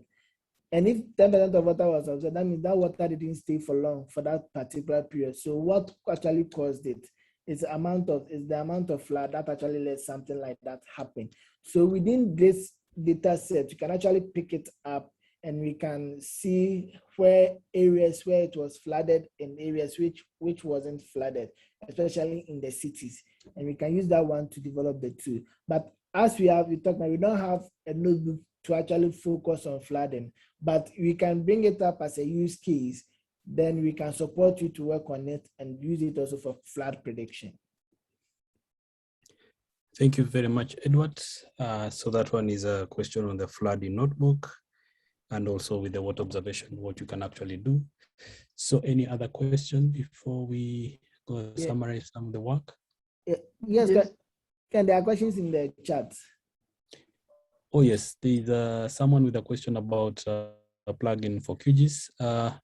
This one you can add data from the, this is the, is it the API, which is from the data access from the interface, which I'm putting that one. Yeah. Yeah, so when you go to Qgis, Digital Earth Africa actually provide the AWS services whereby you can actually plug into it. So to do just a quick recap, once you go into the QGIS layer, you go to layer, then you go to add layer. So Digital Earth Africa actually produce the WCX layer and the WMS layer. So you can choose the WMS layer. I've already done the connection. So you have the OWS, sorry, let me take this one off. OWS layer, the digital, OWS.digitalearth.africa. So once you have that plugin, you click on OK. Then once you click on connect, depending on the internet, it will connect and load all the data sets that you have on the platform for you. So as you can see, you have the satellite imagery, you have the surface reflectance, you have the surface temperature, you have the surface water. So if I go to the surface reflectance, you're going to see the daily, semi-annual, the annual geomedian. So let me choose the annual geomedian, then let me click on add. So once I click on add, as you can see at the bottom here, it's loading. Then as you can see, so you can actually have it here. Let me turn this one off. You can actually have the geomedian for the whole of Africa on it. So we give access for you to use the WMS layers on the platform to connect it to your Qgis platform or your Qgis platform and use it as. Sorry, Edward. Yeah, Joseph. Someone's not seeing your second screen. Maybe you have a sub window somewhere and someone was not seeing what you were adding actually. Oh, okay, Joseph, thank you. Welcome. Can you see it now? Okay, sorry, let me stop share again. Where is it? Let's stop share. Okay. Yeah, let me share the whole of the desktop. Okay, please so can you see my screen now? So I'll go to the layer, then the add layer. Please can you see the second screen now? Yeah, we can see. Okay, thank you. Yes. So you go to the second screen, then you do the edit. I've already added the new connection. So the URL that you need is the ows.digitalearth.africa. Then once you pick it up there, then you click on OK. Then once you click on OK, then you click on connect. So once you click on the connect, you're going to see all this info, all the data sets you have on the platform there. Then you choose the one that you want to work with, then you click on add. So once you click on add, you see it actually uploading it here for you to use. So you can actually combine it with your Qgis tools and get access to the data and do all the computations that you want to do at that particular site. Thank you. Thank you so much, Edward. At least that one was addressed. Any other question before we try to recap this session? Yes, Joseph. There is another question in the chat. Someone asking if we could add high resolution images. Someone was mentioning QuickBoard. What did you? Another one was mentioning another high resolution image. So do you have any comments on that? Yes, this one now you can add as an API service because this is tied to the cost of the commercial provider who's on another level of business. So I believe some of these commercial providers now have provided an API service for subscription where you have some free access and then for a paid service. But for us, you can use the platform and access through the API, which is on the DA maps part where you can add or upload data. That's a very hot topic for high resolution data because of the commercial value.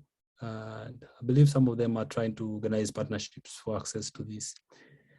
So any other question before we summarize some of the workshops and give us some time to start using the platform?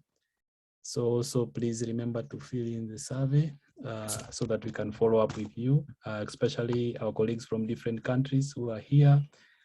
We used to recognize also those calling from Somalia. We can see how to connect, do different, if there's another way we can connect with them, also so they can connect with us and start the engagement there. So as you fill that form, also as a summary, one of our colleagues, one of our users, Stella Mutai, will be presenting on Friday, 9 a.m. This is East Africa time. She'll be presenting some of our work, coffee farming, where she had a prize. She won this prize by farming by satellite. Also, these are part of the main sessions of this workshop, Thursday and Friday. I hope you can also connect that time and see and hear much more information about that part. And also there's a small recap, Edward, that wishes to add. Yes, Edward. Okay. There's one more. Okay, sorry. I wanted to add a small recap on the maps section. I think we've been able to know how to load the map, how to compare different months using the comparison tool, but there's also some functionalities of the maps, so that actually also makes it very, very interesting. You can actually download images also from the map section based on the area of interest that you want to work with. And I just wanted to talk about that. Then also there's another section on the maps whereby you can actually create a storyline and share it with people of interest, especially for decision makers, for social science students, for those who don't do enough, who doesn't have much knowledge, but you want to tell a story to them for them to actually appreciate the Earth observation data. There's also a story button there which you can actually use that the maps to actually do that functionality. The first one is the ability to download the map. So for instance, if I've uploaded a satellite image, let's assume a Landsat, let's pick a Sentinel image. So I'll go straight into Uganda. Let me zoom to Uganda. So within this area, I've loaded the satellite imagery. I'm interested in this area. And you see that the satellite image that picked the strip that was for this side. So to be able to look at this area, one of the things that I can do is use the filter by location. And I'll select the area of interest that I would want to work with. So once I click on that area has actually been loaded up for us. But I can see there's a lot of clouds within that area. So using the time slider, the last image that was actually picked was 1st October. That was Friday. This is the latest image that the satellite image captured. That was 1st October. But you can move through it to actually see if you can actually get a clearer image of the area of interest that we are working with. So as you can see, this is a clearer image.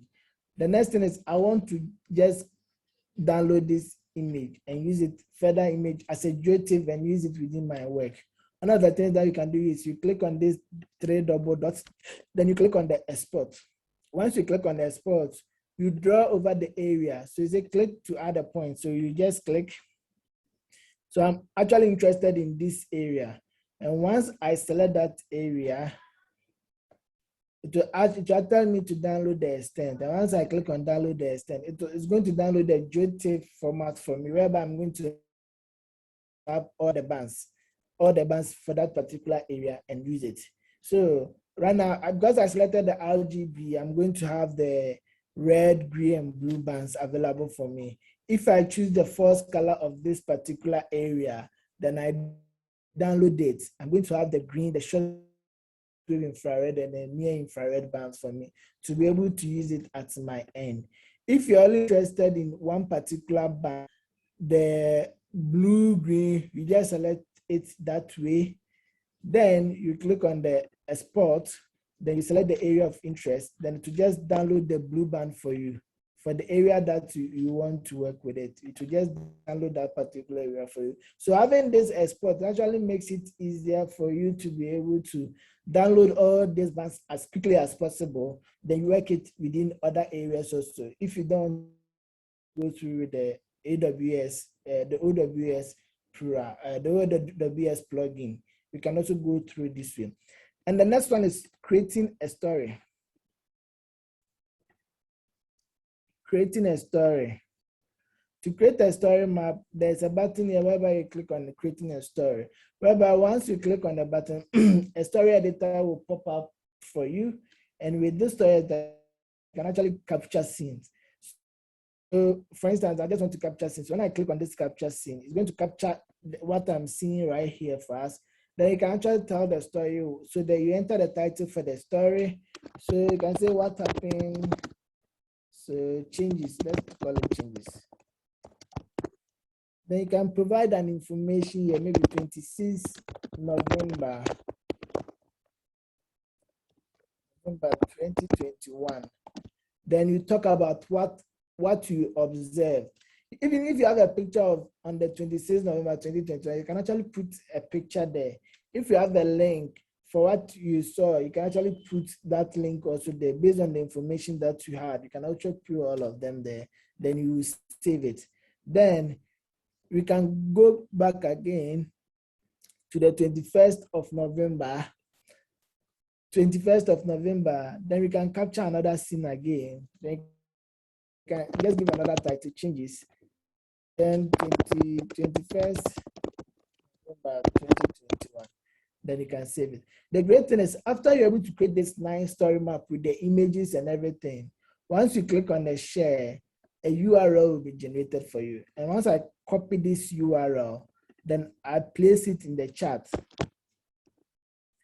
Everybody can click on this and you see that the story that I was trying to create for them to see, you see that information here as it was being captured.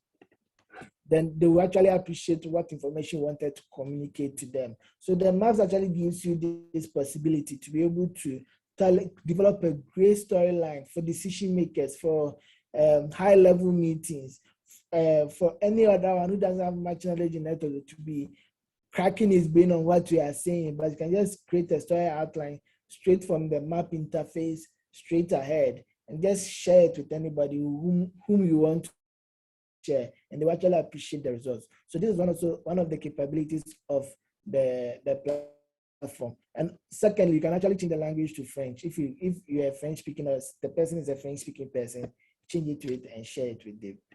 Thank you. Over to you, Ken. Thank you so much, Edward, for this great presentation. And also, this presentation has been shared on the chat. I'll share it again. Then also we'll receive any few questions that have remained.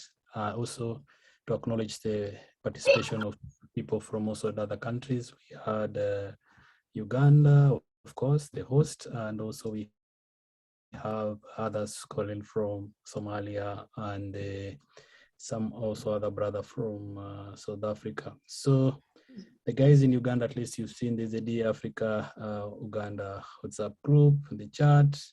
And there's another proposed one for Somalia for colleagues there. They can join. The presentation is also in the chat. And finally, receiving any feedback or question from anyone. Joseph, you had a comment? HMR is not a comment. It was a question that we could do a quick answer, provide classification, image classification using the Africa product. And I can see Edward has replied that it's very possible via the Africa dataset. Thank you. Thank you so much. Any other question, Edward? You might have forgotten. We've covered all the questions in the chat. But if maybe we didn't see some of the questions, kindly you can turn on your mic and ask us also.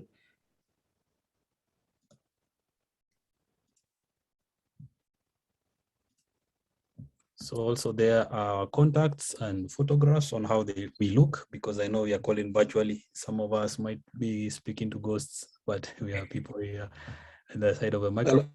Hello. Yes, hello. sir. Yes, how are you? Yes, Lawrence. Hello. Hello. Hello. Over to you, Lawrence. You have the microphone, sir. I'm Joseph Opio. Hello. Yes, Lawrence, we are listening to you, sir. Yes, I'm not Lawrence. I'm Joseph Opio from Ministry of Agriculture, GIS officer. Yes, sir. I find this training very, very, very interesting because it really mystifies all the difficulties when, in ITC, downloading the products and doing processing and all that. Now, what I'm asking, I posted there, I was wondering whether there is a WhatsApp group where we can connect with a few of you people in case we have difficulties here and there. Yes, there's a group for Muganda. I'll put it once again. Are you able to see the chat? Maybe. I'm also, I don't know if it's doing other things, but following also remotely. But I'll put my number there, and if somebody can add me, I'll be very grateful. We've put the link to join, and we are trying to look for your number in the chat. Pio Joseph 772. I think there are quite a number of things in the chat, but yes. If you can locate. Yes, sir. This is noted, and we'll add you very fast. I know we have this challenge of working from computer to WhatsApp. Yeah, and I wonder, because this is a very, very, very important platform, very, very, very important, especially people in technical ministries like Ministry of Agriculture. It has very, very useful products that we can apply locally here. And, sometimes I don't know whether there are plans in future to have maybe physical engagements, but I also know that some of you are in Makerere here that we can always meet. Yes, like Anthony is planning, Anthony Kidudu Professor is our contact person, and also Dr. Jane will be able to see how we can organize more meetings that we can meet and do much more. And also visit your office to see how the situation is. Yeah, you can visit my office, and then we can also engage. The other thing I saw, I think, on this platform, the information that you gave before, that you're going to train on web mapping. I don't know when that will come. Yes, this is part of the pre-conference workshop, and I was looking at the agenda. This should be, I'm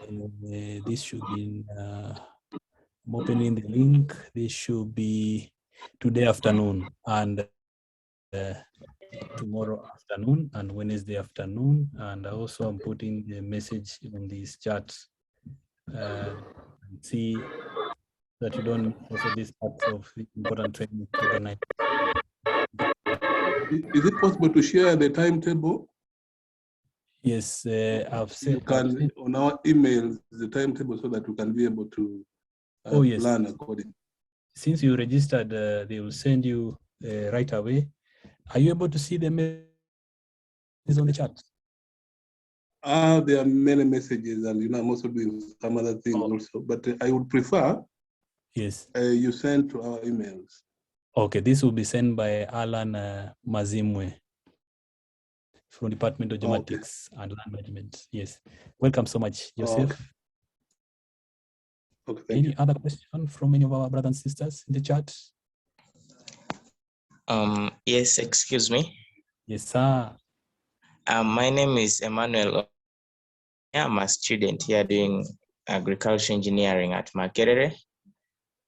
This training has really been so interesting, but I was wondering, how are we going to get the recording so that we can try to follow up again and engage more with what we have learned here? I don't know if it will be shared through our emails that we use to fill in the feedback forms. Or... Yes, this one they'll send the recording, but do you also want a presentation of this, which has been shared in this chat? Have you seen that, Emmanuel? Yeah, I've seen quite a number of links that I can actually use to get some of them. And this particular PowerPoint that I shared. Yeah, I would also need. You saw a PDF. I was trying to see if you're accessing the messages on the chat. Yeah, I've seen. I've been seeing the things, although I've not yet opened them, but I'm taking note of them. Okay. And you've joined the WhatsApp group for Muganda? Yeah. Okay. We'll also post there. and we'll be connected together. All right, thank you so much. Thank you, Emmanuel. Any question from any brother or sister so that you're not left behind? Certificate of attendance, this was not, I think will be organized by Makerere University. However, we have the online training for Digital Earth Africa where you get the certificate and it will be a plus to your CV. Either you're a student or somewhere. Yeah. So those are opportunities that we can use to become, to build our capacity. Thank you so much. Certificate is, the links to the training is there for Digital Earth Africa. Any question?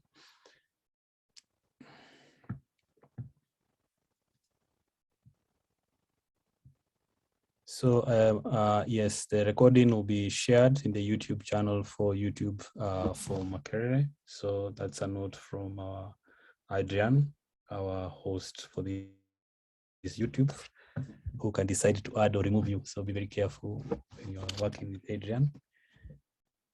So any other question for us? So I believe this was a very good workshop and we finished ahead of schedule thanks to your participation, and also you have the links to these wonderful slides.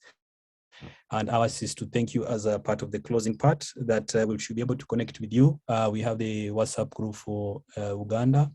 We also have a separate group for Somalia for our colleagues and brothers who've joined. And also there was a calling from South Africa whom I didn't get his contacts. And at least, you know, he has the presentation, he can write to me or any of our colleagues, or I'll also post my contact again, and we'll be able to connect as the program now is moving to Sansa, but program is serving everyone in Africa, leaving no place and no one behind. So mine is to thank you very much, everybody. Any comment, Edward or Joseph, before we close? Mine is to thank everybody. So I do appreciate your presence and keeping in touch. Thank you. Edward, Yes. my brother. Yes, Ken. So from I want to thank everybody for also participating in this workshop, which we're also happy to have you come in, and thank you very much. We hope that we'll be able to develop use cases with the platform, and feel free to reach out to any of us here for anything in relation to the platform, and we'll be happy to support you. Thank you. Thank you, Edward. Also, there is a possibility of having a group photo if we put on our webcams for people who want to show that we really attended this kind of workshop. I know you're calling from different location, or also maybe you are connecting from somewhere in a field, understand the challenges. However, we can have a few screenshots here and there to populate our wonderful groups, and that we are almost 99 participants. It means this is one of the biggest workshops around this region, which is virtual and which is geospatial in nature. So I've started taking some screenshots. In case the camera shy, please don't fear. So I have 4 sessions, or 4 You can see Dickens is calling from Malawi, somewhere in the field doing very good work. And finally, I'm doing the last screenshot. So thank you, everybody. I wish you a good day and keep safe, and we shall connect together in the different platforms. Please, goodbye from this side of Digital Earth Africa, and thank you for your time and listening, and also for the many questions you've asked, and we've tried to answer our best, and we'll connect with you to make sure this platform is for everybody, leaving no place and no one behind. Thank you and goodbye, and be blessed. Bye-bye, everybody. Bye. Okay, bye, Ken. Bye. Yeah, so Adrian will share the recording on the YouTube channel. Bye-bye, over to you. Bye-bye. Bye. Bye-bye. Bye-bye. So Adrian can stop recording.